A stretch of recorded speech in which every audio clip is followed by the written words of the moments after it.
Hello, in this video we will understand about the DNA as a hereditary material. So the DNA as a hereditary material we will understand with the experimental verification. So the DNA as a genetic material, remember that. So DNA contain four nitrogenous base and phosphate group and the helical structure as a genetic material. It is macromolecule. So the first evidence provided by the British microbiologist Frederick Griffith, who made some unexpected observation while experimenting the pathogenic bacteria pneumococcus.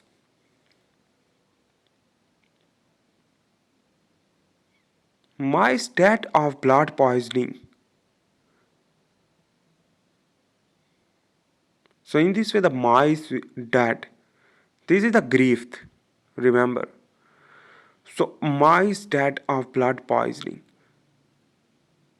The mutant forms which lack an enzyme needed to manufacture the polysaccharide coat so is called R forms.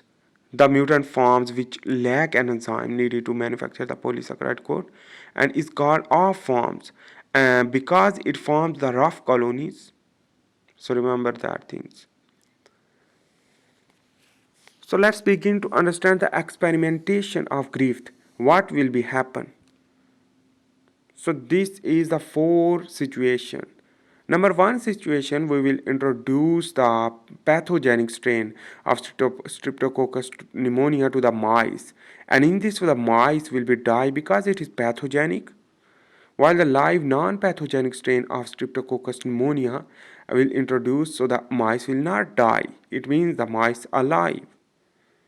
And heat killed pathogenic strain of Streptococcus pneumonia will introduce. It means the killed in this way the mice will alive also.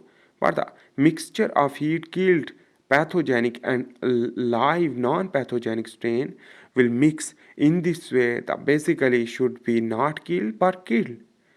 And what is the main purpose and what is the main reason behind it when we will pathogenic killed mix with the non-pathogenic to introduce the mice will lead to cause disease and kill. So let's begin to understand number one, the pathogenic. Due to pathogenic bacteria, mice will be die. So that is so simple to understand. And in this way, the basically when we will a live non-pathogenic strain of Streptococcus pneumonia will introduce when inject into the mice. In this way the mice are alive because it is non-pathogenic and so a smooth colony, while the rough can cause the because contain polysaccharide coat, so it can cause the disease. While the heat-killed pathogenic strain of Streptococcus pneumonia when introduced, so the mice also alive because killed the pathogenic bacteria. But when we will introduce with a non-pathogenic and pathogenic killed virus mixture will lead to mice die. Their blood contain live pathogenic strain, Streptococcus pneumonia. But how it is possible?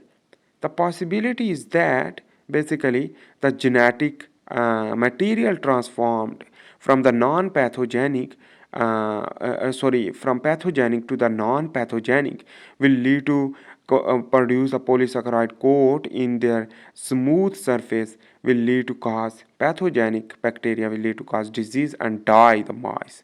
So that is why the genetic material is very important for the transformation.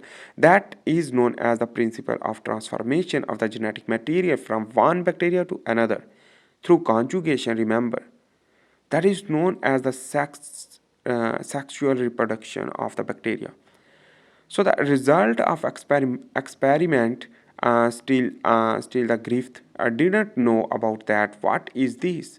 What is the problem? So the result of experiment, the agents responsible for transforming Streptococcus went undiscovered until 1994.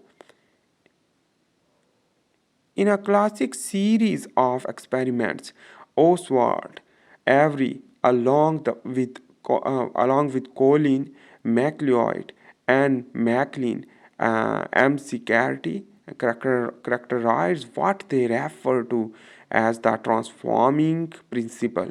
So the transforming principle we will discuss now. So how the DNA, the genetic material, will transform? So they use the dead Streptococcus pneumonia virus and live rough Streptococcus pneumonia. So in this way, the dead is a smooth surface which that can cause the disease. So remember that things. And in this way, the rough containing the Streptococcus. So the remove the proteins as much as preparation 99.9% purity, and in this way the properties of transforming the principle resembles those of DNA. So the protein digesting enzymes or RNA digesting enzyme um, do not affect the activity, but DNA digesting enzyme destroy all. So in this way, it means the DNA are present. So that is why the DNA can transform when we will use the DNase enzyme will lead to disrupt, and the transforming principle activity will be inhibit. So that is the verification of genetic material. While the experiment of the Alfred Hershey and the Martha Chase, this is the two scientists work together to give the new result through another experiment. So the experiment of Alfred Hershey and Martha Chase, who experimented with bacteriophage T2, which that is labeled the isotopes of S32 with a protein code, while the DNA labeled with the protein code labeling with 32 phosphate, because the phosphate group are present in the DNA, not protein. So remember that things. And the T2 bacteriophage are labeled with radioactive isotopes. And the bacteriophage infect bacterial cell. Remember, that is why lytic cycle and lysogenic cycle is possible to generation to produce a new viral generation. So that is why the reproduction requires the bacteria for virus, the bacteriophage. So here the S35 remain in the medium while the P32 will inject and into the bacteria. So the P32 containing DNA inject while the regular DNA inject only, and the 35 sulfur containing isotopes will be left behind back in the medium. So the bacterial cell are attached to remove protein coat, and in this way the bacteria basically 32 35 basically sulfur radioactivity found in medium, while the P32 radioactivity found in the bacterial cell. So it means the genetic material labeled 32 phosphate group is the P32 is injectable and transformed. So that is why the genetic material it is. Thanks for watching.